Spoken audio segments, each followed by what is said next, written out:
And good morning to my dear students. તો આપણે જે છે એ લાસ્ટ સેશન ગયો એમાં આપણે સૂક્ષ્મજીવો વિશે ચર્ચા કરી હતી કે સૂક્ષ્મજીવો જે છે એ છે શું, તેમજ એ કયા કયા પ્રકારના હોઈ શકે છે, અને અમુક એક્ઝામ્પલ્સ જોયા હતા કે જે છે તમે કઈ કઈ જગ્યાએથી તમે સૂક્ષ્મજીવો જે છે માઇક્રોસ્કોપમાં તમે કેવી રીતે જોઈ શકો. કે એક્ટિવિટીઝ કરી હતી થોડી ઘણી, કે માટી જે છે બગીચાની માટીને તમારે ભેગી કરવાની હતી અને પછી એમાં પાણી નાખીને પછી એનું ડ્રોપ લઈને જોવાનું હતું. તમે સૂક્ષ્મજીવનું નિરીક્ષણ જે છે કરી શકતા હતા. તો એમાં કેટલા પ્રકાર જે છે એ જોયા હતા, અને તેમજ કેટલાક સૂક્ષ્મજીવથી કયા કયા રોગ થાય છે એ પણ જે છે એ આપણે જોયું હતું. ઓકે, તો હવે જે છે આપણે જોઈશું કે જે આપણે વસ્તુ જે છે કે જે આપણે નરી આંખે જોઈ શકતું નથી, તો એકચ્યુઅલમાં એ સૂક્ષ્મજીવો જે છે એ ક્યાં રહે છે. ક્લિયર? તો સૂક્ષ્મજીવો જે છે એ કેવા હોય છે? સૌપ્રથમ તો એક કોષીય હોય છે. એક કોષીય પણ હોઈ શકે છે. જેવા આપણે એક્ઝામ્પલ્સ જોયા હતા, બેક્ટેરિયા જોયા હતા, પ્રજીવ જોયા હતા. તો બેક્ટેરિયા અને પ્રજીવ કેવા છે? તો એક કોષીય છે. સૂક્ષ્મજીવ છે પણ કેવા? એક કોષીય સૂક્ષ્મજીવ. જ્યારે બહુકોષીય સૂક્ષ્મજીવ એટલે કેવા? કે એક કરતાં વધારે કોષના બનેલા હોય એવા સૂક્ષ્મજીવો કયા કયા છે? તો લીલ અને ફૂગ. ઓકે, હવે આ બધા જે સૂક્ષ્મજીવો જે છે એક કોષીય છે, બહુકોષીય સૂક્ષ્મજીવો જે છે એ ક્યાં રહે છે? ક્વેશ્ચન થાય. અને આપણે એક બ્રેડવાળું એક્ઝામ્પલ જોયું હતું, કે આપણે જોયું હતું કે જે બ્રેડ ઉપર પણ રહે છે. ઠીક છે, એક્ઝામ્પલ બ્રેડ મોલ્ડ્સ પણ જોયું હતું કે બ્રેડ મોલ્ડ્સ કેવી હોય એની રચના. ક્લિયર? તો આપણે જોઈશું કે સૂક્ષ્મજીવો છે બીજી કઈ જગ્યાએ રહી શકે છે. તો સૂક્ષ્મજીવો જે છે અહીંયા કીધું છે કે બર્ફીલી ઠંડીથી માંડીને ગરમ પાણીના ઝરા તથા રણથી લઈને દલદલયુક્ત ભૂમિ જેવા પ્રત્યેક પર્યાવરણમાં ટકી શકે છે. એટલે કે કોઈ પણ સિચ્યુએશન હોય, કોઈ બી જગ્યાએ ઠંડો પ્રદેશ હોય અથવા તો ગરમ પ્રદેશ હોય, બરાબર, ગમે તે જગ્યાએ જે છે ટકી શકે છે. તેમજ જે રેતાળ જમીન છે, મતલબ કે જે રણ પ્રદેશ છે, તેમજ હરિયાળું પ્રદેશ છે, તો એ દરેક જગ્યાએ છે ઇન શોર્ટ કે સૂક્ષ્મજીવો જે છે આખા પૃથ્વી ઉપર કોઈ બી સિચ્યુએશનમાં જીવી શકે છે. એવું કહેવામાં આવ્યું છે કે બર્ફીલી ઠંડીથી માંડીને ગરમ પાણીના ઝરા તેમજ રણથી માંડીને દલદલયુક્ત ભૂમિમાં એ જોવા મળે છે અને જે પર્યાવરણમાં ટકી શકે છે. હવે બીજું એનું સૂક્ષ્મજીવો બીજું એવું નિવાસસ્થાન તમને જો આઈડિયા હોય તો તમને ખબર છે અત્યારે કોરોના વાયરસ ચાલી રહ્યો છે, બરાબર. તો કોરોના વાયરસ ક્યાં રહે છે? તો આપણા શરીરના અંદર રહે છે ને. તો બીજું એક એનું સ્થાન શું છે કે મનુષ્યનું શરીર અથવા તો પ્રાણીઓનું શરીર. ક્લિયર? તો અમુક પ્રકારના જે સૂક્ષ્મજીવો જે છે એ શેમાં રહે છે? મનુષ્યના શરીરમાં રહે છે અથવા તો પ્રાણીઓમાં રહે છે. ક્લિયર? હવે અમુક પ્રકારના સૂક્ષ્મજીવો જે છે એ કેવા છે કે પોતાનું જીવન જે છે ને એ જો કોઈ એમને મળે નહીં નિવાસસ્થાન, તો એ જીવી શકતા નથી. એટલે કે બીજા ઉપર આશ્રિત હોય છે. હંમેશા બીજાના શરીરમાં જઈને યજમાન તરીકે રહે છે અને બીજાના શરીરમાં જે આશ્રિત હોય છે, લાઈક વાયરસ. એ સૂક્ષ્મજીવો જે છે બીજા ઉપર નિર્ભર હોય છે. એટલે કે સજીવો ઉપર શું હોય છે? આશ્રિત હોય છે.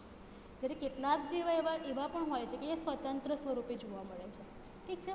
અમીબા શું છે? એક પ્રકારનું પ્રજીવ છે કે જે એકલા રહેતા હોય છે, સ્વતંત્ર રહેતા હોય છે. પણ અમુક પ્રકારના એવા પણ સૂક્ષ્મજીવો જે છે એ હંમેશા બીજા ઉપર આશ્રિત હોય છે. ઠીક છે. અને એક ત્રીજા પ્રકારનું છે, મતલબ કે જ્યારે ફૂગ છે, બેક્ટેરિયા છે, બરાબર, એ બધા કેવા છે કે હંમેશા જૂથમાં રહે છે. શું રહે છે? જૂથમાં, ગ્રુપિનિઝમમાં રહે છે. ઓકે, સમૂહમાં રહે છે. તમારા ફ્રેન્ડ્સ બી હશે, તમારા સ્કૂલમાં આવતા હશો તો અમુક છોકરાઓ કેવા હશે કે એકલા રહેતા હશે, અને અમુક કેવા હશે કે જે ગ્રુપમાં રહેતા હશે, બરાબર. એટલે કે અમુકને કેવું ગમે છે? એકલતાપણું ગમે છે, અને બીજાને ગ્રુપમાં રહેવું ગમે છે. ઠીક છે. તો એમાં જે એકલું રહે છે એ કોણ છે? અમીબા રહે છે. અને બધા ફૂગ છે, બેક્ટેરિયા છે, ઓલવેઝ એ કેવામાં રહે છે? વસાહત કે સમૂહમાં રહેતા હોય છે. ક્લિયર? અહીંયા કે સૂક્ષ્મજીવો ક્યાં ક્યાં રહે છે, કેવી રીતે રહે છે. ઓકે, હવે જે છે કે આ સૂક્ષ્મજીવો જે છે આટલા બધા જોયા આપણે, તો એનો ઉપયોગ તો કંઈ હોવો જોઈએ ને. તો એનો ઉપયોગ જે છે આપણે વિવિધ પ્રકારના એના ઉપયોગ જોઈશું. એ સૂક્ષ્મજીવોનો વેપારી ધોરણે ઉપયોગ શું છે, તેમજ એ સૂક્ષ્મજીવો જે છે એનો આપણે ઔષધિ તરીકે કઈ રીતે ઉપયોગ કરીશું. તો ઇન શોર્ટ આપણે સૂક્ષ્મજીવો શું છે એ જાણ્યા, પ્રકાર જોયા, ક્યાં રહે છે એ જોયું. તો હવે જે છે આપણે એ સૂક્ષ્મજીવોના વેપારી ઉપયોગો જોઈશું. તમારા ચેપ્ટરનું નામ છે કે સૂક્ષ્મજીવો જે છે એ ઉપયોગી છે કે શું છે? શત્રુ છે, આપણા મિત્ર છે કે શત્રુ. તો હવે આપણે એના ઉપયોગ જોઈએ કે કેમ એને આપણે મિત્રો કહેવામાં આવે છે. એના ઉપયોગો છે બહુ બધા. ઠીક છે. તો મોટા પાયા ઉપર આલ્કોહોલ, તેમજ દારૂ બનાવવા માટે તેમજ એસિટિક એસિડ એટલે કે વિનેગર, બધાને વિનેગર ખબર હશે, બધા જ ને ચાઇનીઝ વસ્તુઓ ખાતા હશો, નૂડલ્સ ને બધું, તેમાં વિનેગર નખાય છે. ઓકે, તો એ વિનેગર શેમાંથી બને છે?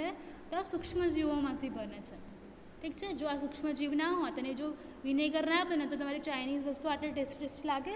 ના લાગે. ઠીક છે. તો એ વિનેગર જે છે એનો બનાવ જે છે એ કેવી રીતે થાય છે? તો એસિટિક એસિડ જે છે એ પણ શેમાંથી નિર્મિત થાય છે? વેપારી ધોરણે જે છે એ સૂક્ષ્મજીવોમાંથી બને છે. તેમજ આલ્કોહોલ. ઠીક છે. હવે આલ્કોહોલ જે છે, અત્યારે આલ્કોહોલનો ઉપયોગ ક્યાં થાય છે? કે આપણે જે કોરોના વાયરસ જે છે તમે સેનિટાઈઝર યુઝ કરો છો બધા, તો સેનિટાઈઝર યુઝ કરો છો ને, તો એમાં પણ શેનો ઉપયોગ હોય છે? આલ્કોહોલનો ઉપયોગ હોય છે. ઇન શોર્ટ, સેનિટાઈઝર જે છે એ પણ શેમાંથી બનેલું છે? આલ્કોહોલમાંથી બનેલું છે. એટલે કે આ સૂક્ષ્મજીવ જે છે એ આપણને એવી રીતે પણ ઉપયોગી છે. જ્યારે કોરોના વાયરસ લઈ લો, એ પણ શું છે? સૂક્ષ્મજીવ છે. પણ આપણે એ જ સૂક્ષ્મજીવથી બચવા માટે બીજા જેનો ઉપયોગ કરીએ છીએ સેનિટાઈઝરનો, એ પણ શેમાંથી બનેલું છે? સૂક્ષ્મજીવમાંથી બનેલું છે. એટલે કે સૂક્ષ્મજીવો જે છે એ ઔદ્યોગિક ક્ષેત્રે, વ્યાપારિક ક્ષેત્રે આલ્કોહોલ, દારૂ તેમજ વિનેગરના ઉત્પાદનમાં આનો ઉપયોગ થાય છે. ક્લિયર? પછી છે કે જવ, દહીં, ચોખા તથા કચરેલા ફળોના રસમાં રહેલું જે પ્રાકૃતિક શર્કરા છે. તમને એક યીસ્ટનું એક્ઝામ્પલ આપ્યું હશે. તમે જે બ્રેડ ખાઓ છો કે પાઉં ખાઓ છો, તો એ બધું જ જે છે યીસ્ટમાંથી બને છે. ઠીક છે. તો હવે તમે પછી અમુક કેવું છે કે ફળોના રસમાં શું છે? શર્કરા હોય છે, નેચરલ શર્કરા હોય છે. તો જ્યારે આપણે આ ફળોના રસમાં જવમાં છે, ચોખામાં છે તથા કચરેલા ફળોના રસોમાં કેવું હોય છે? નેચરલ શર્કરા. હવે ખાંડ છે, ગળ્યું વસ્તુ છે, અને એ શું છે? યીસ્ટને બહુ જ ભાવે, કે એનું ફેવરેટ ખોરાક છે.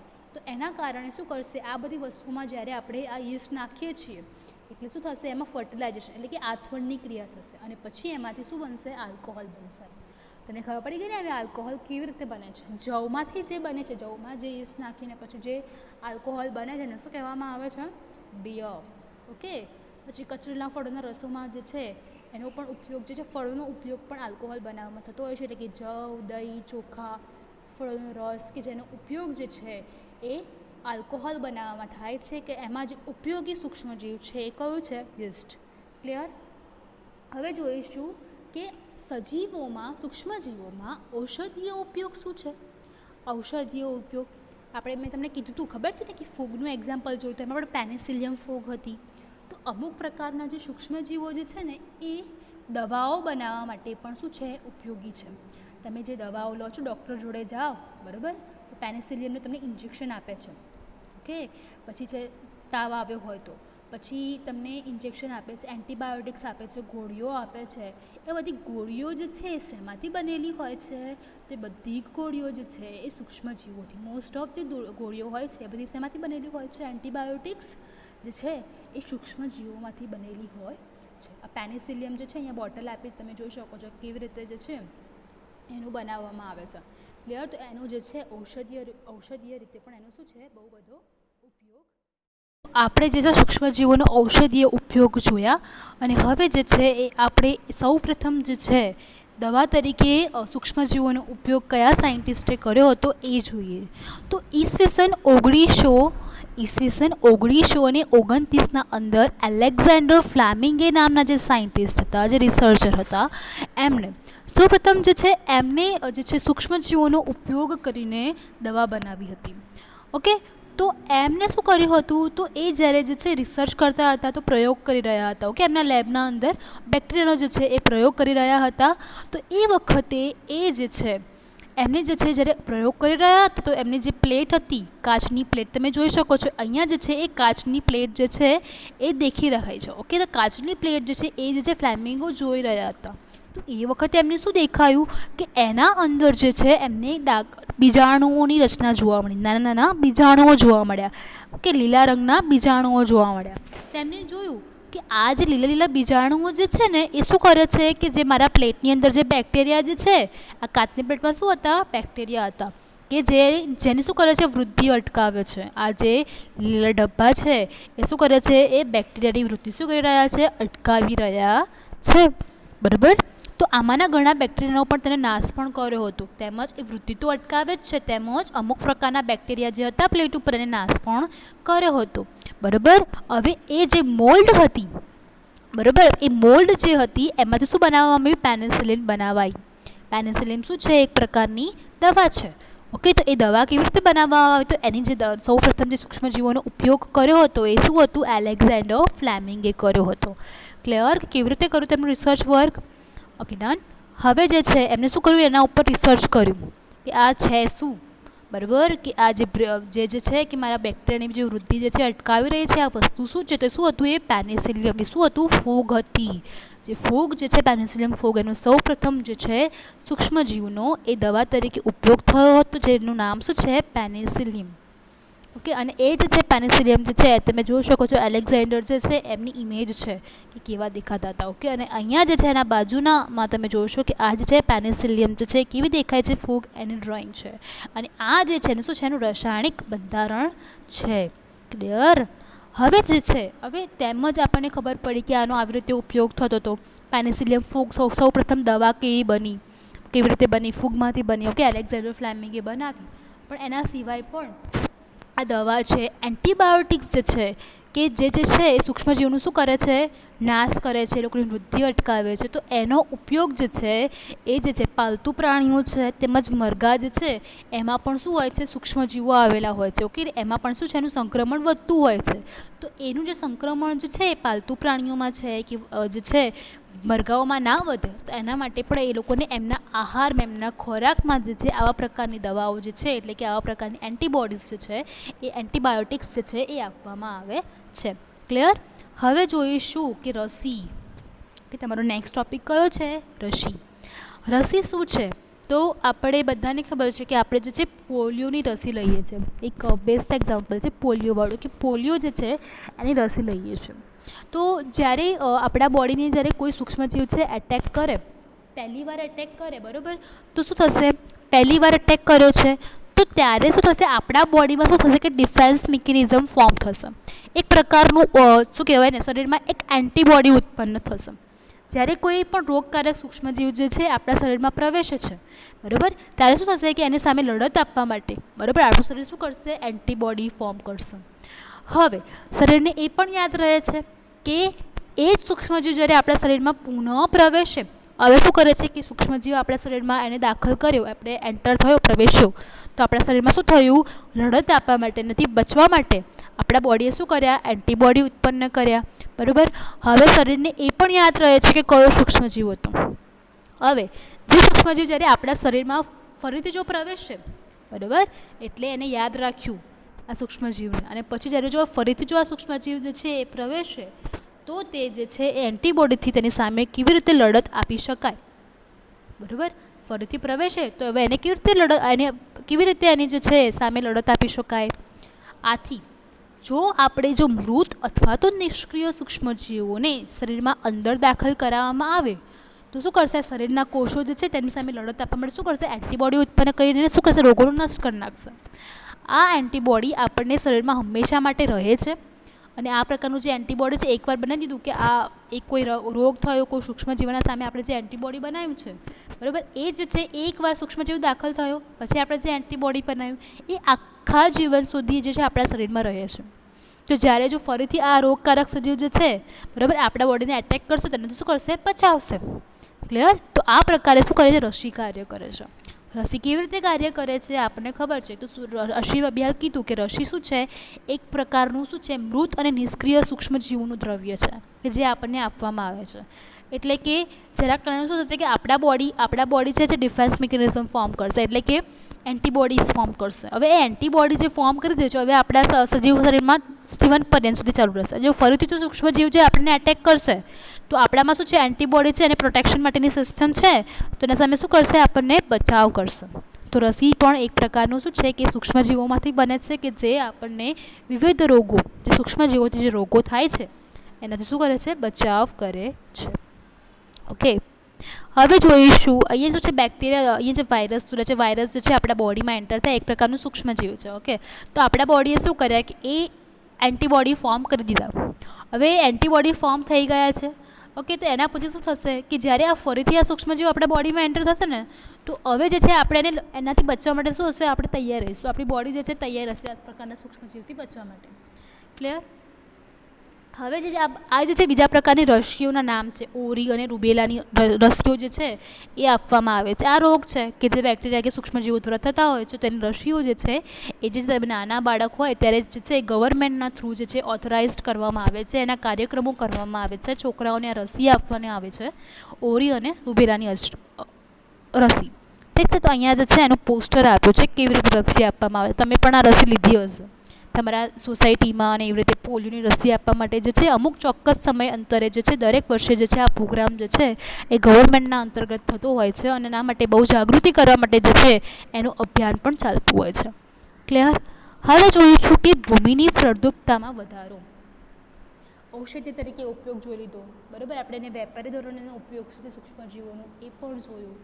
તો આમ જોવા જઈએ તો સૂક્ષ્મજીવો રોગ પણ કરે છે, પણ એના સામે આપણે એની રોગને પ્રોટેક્ટ કરવા માટે આપણે બોડી જે છે એન્ટીબાયોટિક્સ પણ શેમાંથી બને છે?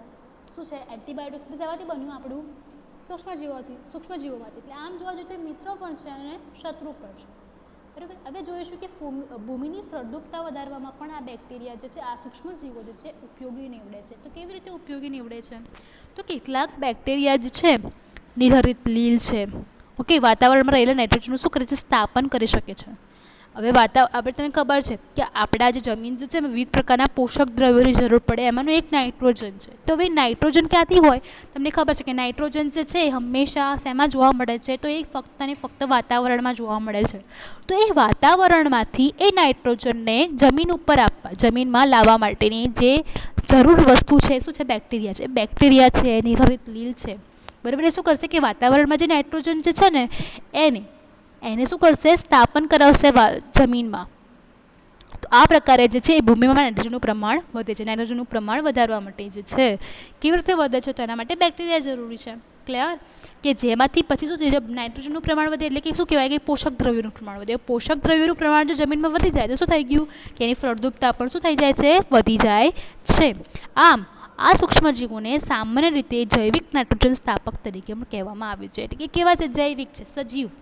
કે સજીવ પ્રકાર શું છે? નાઇટ્રોજનનું સ્થાપન કરતા શું છે? બેક્ટેરિયા છે, સૂક્ષ્મજીવો છે. ક્લિયર? અહીંયા જે છે એની જે ડ્રોઈંગ આપી છે કે દેખો કે નિર્હરિત લીલ કેવી દેખાય અને બેક્ટેરિયા કયા છે.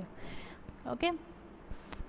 હવે પર્યાવરણનું શુદ્ધિકરણ કે સ્કૂલમાં માળીને કુદરતી ખાતર બનાવતા પહેલાં બુઝાએ તેના મિત્રોને બગીચામાં પણ ફળ, શાક. હવે એક એવો છે કે તમે જે છે કૃત્રિમ ખાતર બનાવી શકો. કેવી રીતે? પર્યાવરણનું શુદ્ધિકરણ માટે તમે બધો કચરો જે છે વેજીટેબલ્સનો કચરો છે, પછી તમારા શાકભાજીનો ફળોનો કચરો છે, આ બધું શું કરો છો? નાખી દો છો બહાર. પણ આ જે એના કારણે શું નુકસાન થાય છે? તો હવે પર્યાવરણને શુદ્ધ રાખવા માટે આપણે જે પેટ્રોલનો યુઝ કરીએ છીએ, ડીઝલનો યુઝ કરીએ છીએ, જે આપણે શું કરે છે? પર્યાવરણને નુકસાન કરે છે, કે અશુદ્ધ કરે છે. તો બાયોગેસ, બધાએ સાંભળ્યો છે બાયોગેસ. તો કેવી રીતે બનાવવામાં આવે છે? તો એક અહીંયા પ્રકૃતિ આપી છે કે તમારે જે છે બગીચામાં શું કરવાનો છે? ખાડો ખોદવાનો છે. એ ખાડો ખોદ્યા પછી તેમાં તમારે જે કચરો છે, કેવો કચરો? તો તમારા ફ્રૂટનો જે કચરો છે, તમે ખરીદ્યા પછી શાકભાજીના કચરા છે, એ બધા જે કચરો જે છે તમારે શું કરવાનો છે? અહીંયા ભેગો કરવાનો છે. અને પછી એમાં શું કરવાના છે?